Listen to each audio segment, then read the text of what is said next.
देखो, अगर तुम्हें वोकैब याद रखनी हो ना, वोकैबलरी, अगर तुम्हें वोकैबलरी याद रखनी हो कि तुम्हें 100 शब्द 100 वर्ड याद रखने हैं, वो भी 10 मिनट में, ठीक है, तो हम उसको क्या करते हैं, लोग बोलते हैं कि बुक्स पढ़ लो तुम्हारी वोकैबलरी अच्छी हो जाएगी, पर मुझे नहीं लगता कि इतनी सारी बुक्स पढ़ोगे और वो टाइम ख़राब होगा। बस मैं तुम्हें बोल रहा हूँ 10 मिनट में 100 वर्ड याद रखिए। हम बुक जैसे करेंगे, बुक में भी क्या होता है कि एक स्टोरी होती है, उसमें बहुत सारे वर्ड होते हैं, फिर हम उनको अंडरलाइन करते हैं और हम स्टोरी की मदद से ही उन्हें समझ पाते हैं, ठीक है। तो हम ऐसे ही करेंगे। हम जैसे कोई भी वर्ड ले लेंगे बहुत सारे, फिर उसकी बेस पे हम एक स्टोरी बना देंगे और उन स्टोरीज़ में इन सारे वर्ड्स को डाल देंगे और वो एकदम से हमें याद हो जाएगा बहुत बढ़िया तरह, ठीक है। अगर तुम ऐसे याद रखोगे कि इसका मतलब ये है, मतलब ऐसे ऐसे करके याद रखोगे तो तुम्हें बहुत ज़्यादा टाइम लगेगा, ठीक है। तो हम क्या करते हैं, हम इसकी कहानी बना देंगे। अब मैं कहानी सुनाता हूँ, तो मैं सब एक एग्जाम्पल ले लेता हूँ, तो मैं पूरा सब कुछ समझ में आ जाएगा, ठीक है। तो क्या होता है, मान लेते हैं कोई भी एक लड़का है, उसका नाम है चिंटू, ठीक है। चिंटू है उसका नाम, चिंटू क्या, चिंटू। अब इसके बारे में बता देता हूँ कि ये जो है ना, ये बड़ा नेगेटिव सा बंदा है। क्या है ये, नेगेटिव सा बंदा है। और कपड़े जो है इसके गंदे रहते हैं, डर्टी कपड़े रहते हैं, ठीक है। और इसकी बातें भी कुछ अच्छी नहीं होती, बहुत ज़्यादा नेगेटिव है, ठीक है। अभी क्या होता है, इसका अगले दिन एग्ज़ाम होता है, अगले दिन इसका एग्ज़ाम होता है।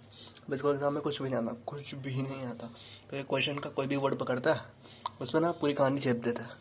जैसा छोटा सा शब्द है, मतलब कि कोई भी वर्ड ले लिया, उसकी मतलब एक लाइन बना दी, उसको लेंथ में लिख दिया, बस बड़े बड़े आंसर लिख दिए, ठीक है ना। तो लेंथ में लिख गए। और अब इसके बाद जब क्या हुआ कि जो आंसर शीट गई, टीचर के पास गई, तो एज अ रिज़ल्ट ये फेल हो गया, ठीक है, ये हो गया फेल।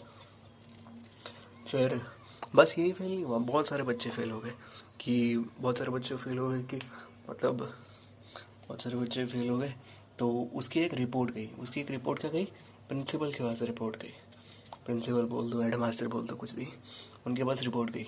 तो उन्होंने क्या किया, अब उनको मतलब उन्होंने क्या करा, उन्होंने एक जारी करा, फीडबैक फीडबैक फॉर्म जारी कर दिया कि मतलब टीचर के बारे में कुछ फीडबैक देना हो कि क्या अच्छा पढ़ा रही है, गंदा पढ़ा रही है, कैसा कर रही है क्लास में, या फिर कंसेंट दे दो, कुछ भी बोल दो फीडबैक को, तो कंसेंट फॉर्म भी बोल सकते हैं, ठीक है। तो क्या हुआ, उसने उसने फीडबैक निकाला, तो बहुत सारे लोगों ने ना फीडबैक भरा। तो एज ए रिज़ल्ट उसने क्या किया, वो एक प्रिंसिपल जो है ना, वो नतीजे पे पहुंची, उसने कंक्लूजन निकाला। कंक्लूजन ये निकाला उसने कि जो टीचर है, मतलब ये जो है वो बहुत हार्मफुल है, मतलब बच्चों को चपेड़ा वपेड़ा कर देती है और मतलब गालियाँ वालियाँ भी देती है, थोड़ी हार्मफुल है, अब्यूज़िव है, ठीक है। तो इस टीचर को बाहर निकाल दिया जाता है, तो और फिर नई टीचर लाई जाती है। जैसे ये जब ये फीडबैक फॉर्म भर रहे होते हैं ना, तो फीडबैक फॉर्म भरने के बाद उनको बताओ, बच्चे जो होते हैं वो वैसे ही शरारती से होते हैं, पर अच्छे होते हैं थोड़े, ठीक है ना। तो बच्चे जो होते हैं वो शरारती होते हैं, तो शरारत वो क्या करते हैं कि मतलब वो ये सारी चीज़ें वो जानबूझ के लगते हैं, उन्होंने टीचर को बाहर निकालना होता है। बच्चे हो जाते हैं एक्साइटेड कि टीचर तो बाहर निकलने वाली है, ठीक है।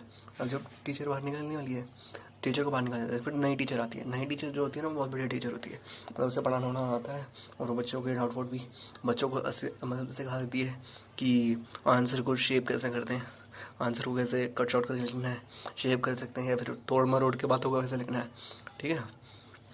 और वो जो टीचर होती है ना, उसको एक मतलब बेस्ट टीचर अवार्ड मिला होता है, उसको ऑनर किया जाता है, ठीक है। तो बस इतनी कहानी थी। अब तो मैं इस इतनी सी कहानी में मतलब मेरे को, मैंने अभी अभी कुछ 10-15 मिनट पहले ही बनाई होगी कहानी, ठीक है, 10-15 मिनट में, और मतलब मुझे 2-3 मिनट नहीं लगेगी कहानी बनाने के लिए, ठीक है। तो ये देख लो। अब तुम जैसे कि एक क्यूसेंट है, इसका मतलब डर है, जैसे उसका चेहरा उतरा रहता था, वो अनहैप्पी रहता था, तो ये डल रहता था। अब हम डल को क्या बोल सकते हैं कि वो है क्विसेंट बोल सकते हैं इसे, ये क्विसेंट, ठीक है, क्विसेंट बोल सकते हैं कि वो क्विसेंट रहता था, ठीक है। डर्टी था, मतलब गंदे कपड़े पहनता था, उसको बोल सकते हैं सॉर्डेड, ठीक है। अब जब वो एग्ज़ाम गया, तो उसने छोटे छोटे आंसर को शॉर्ट आंसर्स को बहुत लंबा लंबा लिखा, लेंथ कर दी, लेंथन कर दिया, मतलब आंसर को बढ़ा चढ़ा करके लगा। लेंथन को बोल देते हैं कर्टेल, ये देखो कर्टेल बोल देते हैं, ठीक है, इसको बोल दिया कर्टेल, ठीक है। प्रिंसिपल के पास क्या की थी, जब उसके पास प्रिंसिपल के पास बात करी तो प्रिंसिपल ने क्या किया, उसने कंक्लूजन निकाला। कंक्लूजन को बोल देते हैं, ये देखो इन्फेरेंस, इसको बोल देते हैं इन्फेरेंस। इन्फेरेंस। अब जब फीडबैक फॉर्म आया, फीडबैक फॉर्म या फिर कंसेंट फॉर्म, इसको क्या बोलते हैं कि बहुत सारे लोगों की मंजूरी करेगी, तो हम फीडबैक फॉर्म को क्या बोल देंगे, ये फीडबैक फॉर्म का मतलब है एग्रीमेंट। एग्रीमेंट मतलब बहुत सारे लोगों की मंजूरी को बोलते हैं हम कंसेंसस, इसको बोलेंगे इसको बोलेंगे कंसेंसस, ठीक है। अब जब बच्चों ने मतलब बहुत सारा पढ़ा तो उनको पता ही था कि भी टीचर ने माने, तो बहुत सारा एक्साइटेड हो गए थे। एक्साइटेड का मतलब होता है इलेटेड, इसको हम ऐसे लिख सकते हैं, ये हो गया ये इलेटेड, ठीक है। अब जब बात आई कि वो टीचर जो है, पता चला कंक्लूजन निकालने के बाद कि टीचर जो है बहुत ज़्यादा मारती है, हार्मफुल, इसको लिख सकते हैं बेनफुल होता है इसका, ठीक है। अब्यूज़ करती है मतलब वो इन्वेक्टिव है, ठीक है। और जब उसको नई टीचर को बुलाया गया तो उसने क्या उसे सिखाया है कि आंसर को शेप कैसे करते हैं, बातों को तोड़ मड़ोड़ के सीखते हैं। शेपिंग का मतलब होता है मोल्ड करना, बातों को मोल्ड कैसे करते हैं। और ऑनर जो है, ऑनर को बोलते हैं कि मतलब ऑनर कब आया, जब टीचर जो है वो बहुत बेस्ट टीचर है, उसको प्राइज़ मिला है, उसको ऑनर मिला है, ठीक है ना। तो ऑनर का मतलब होता है ये, या तो तुम एक्कोलेट लिख दो या फिर लॉरेंस लिख दो। अगर तुम्हें कहानी याद रहेगी ना तो ये सारे शब्द भी याद रह जाएंगे, ठीक है। और तुम सोच रहे हो कि 10 वर्ड नहीं, तुम 100 वर्ड भी याद रखोगे ना, वो भी 10 मिनट में। कहानी कुछ भी हो ना, बस उसे बहुत ज़्यादा इंटरेस्टिंग बनाना, जैसे कि मतलब ऐसी कोई कहानी जो तुम रिलेट कर पाओ, ठीक है ना, और तुम्हें सब आ जाएगा। अगर तुम्हें मतलब ऐसे 100 वर्ड हो गए, तुम्हें नेक्स्ट 100 वर्ड्स याद करने, या तो तुम कहानी बना दो। कहानी सबसे बेस्ट है, क्योंकि लोग बोलते हैं बुक्स पढ़ लो, मेरे हिसाब से तुम्हें कहानी पढ़नी चाहिए, कहानी ऐसे बनानी चाहिए, तब जाके तुम बढ़िया गड़ा करते रहोगे, ठीक है। अब बात आती है जैसे कि अब हम इन्हीं 10 वर्ड को दूसरे मेथड में कैसे लिख सकते हैं। हम ऐसे कर सकते हैं, जैसे कोई मतलब क्वेश्चन का क्यू ले लिया, इसका एस ले लिया, इसका सी ले लिया, इसका आई ले लिया।